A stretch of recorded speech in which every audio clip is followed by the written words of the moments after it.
If your game or app won't start with error like msvcp140.dll was not found, vcruntime140.dll is missing, or other DLL runtime errors, this video will show you how to fix these issues on Windows 10 and 11 in seconds. These errors mean your PC is missing essential Visual C++ redistributable files. You could try fixing the issue by repairing the app from Programs and Features tool, or by downloading packages manually from Microsoft.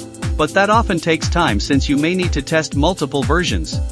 So for a faster solution, use my custom one-click auto installer. It handles everything safely and automatically.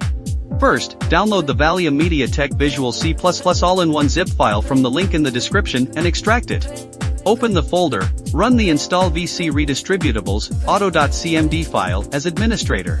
This script instantly detects if you need x86, x64, or ARM64 versions, and installs only the applicable packages. It saves you from downloading a dozen different files manually. The file includes all Microsoft Visual C Redistributable versions for x86, x64, and ARM64 systems with the latest 2026 updates, and may be updated later with newer packages or newer releases. Check the video description and the related VM text post for any updates. If the script asks you to restart, type Y to restart your system. After that, run your problematic app. It should now launch perfectly. If this saved you time, hit that like button and subscribe to Valium MediaTek for more quick fixes. Thanks for watching.